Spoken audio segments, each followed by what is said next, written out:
And now it's time for Tony in the Trenches.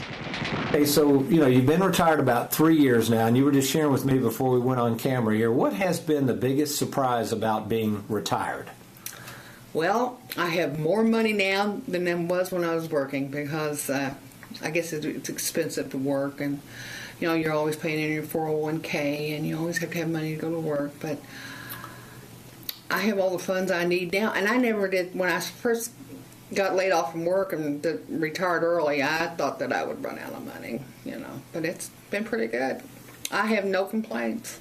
So when people see the TV ads or whatever that you need millions of dollars, what would be your response to that? You don't need millions of dollars, If you get, you get a little Social Security check and you've got a little money saved and you put it to good use, give somebody good to take care of it, that you don't need it. I have not wanted for anything in the past 3 years that I've been laid off from work. And this is even after you said you have a couple family members that you're helping that have moved into your house. My daughter and grandson live with me, and of course I help a lot from our grandson. As my only grandson, he can't want for anything. So I spoil him rotten. And love him. That's the message I want to hear, but it's not the message I'm hearing from the financial world. I love that. Very optimistic there. It makes me feel good about things. Tony, that's what the Worry-Free Retirement is all about. I'm curious, though, if someone goes on your website and they want a like-minded individual like yourself, they want a financial advisor, what kind of questions should they ask? What should they expect from a retirement specialist? Yeah, first of all, if you are outside the Kentucky, Indiana area, of course, I service people that come into the website if you're in Kentucky watching the show, but if you're outside that viewing area, you're in one of our other markets, you can scroll down to the Find an Advisor tab. And these folks around the country are trained and they're like-minded in trying to help savers worry less about money. Now, so you just click on that Find an Advisor and someone will get in touch with you. There's no cost or obligation too, by the way, John, to have someone visit with you about your situation.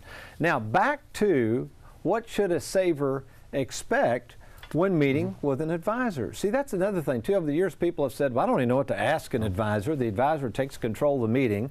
Poor old savers are usually, they start bombarding with products. Let's take a look at some of the things you should expect. Okay, a retirement specialist should provide an assessment on how to lower taxes, lower fees, attempt to lower insurance premiums, and lower interest costs. If you're a saver and you're meeting with an advisor and they're not even bringing this up, you probably have someone that deals more with investors. You probably need a second opinion. Let's go to the next thing you should be talking about when you're meeting with an advisor.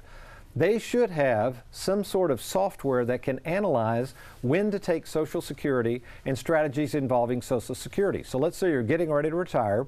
There's a lot of software out there, we have it as well, that can help you think about whether you should take Social Security now or delay it. Let's see what else we've got on there. I've got several of these, John. There's a whole list.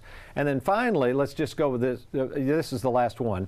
What type of life insurance, if any, should be secured, or should there be any life insurance that should be kept? So those are the main things. That there's other things that could come up, but a saver should be preoccupied with those items. And whether you know if you've got an advisor that works with savers or not, if they're not willing to talk about this, or they blow over it and they just want to get to the investments, they're probably working with investors. You definitely want to get a second opinion. And again, people can go to our website and find that individual that has that kind of training that can give them a second opinion at no cost or obligation. And again, that's TonyWalkerFinancial.com.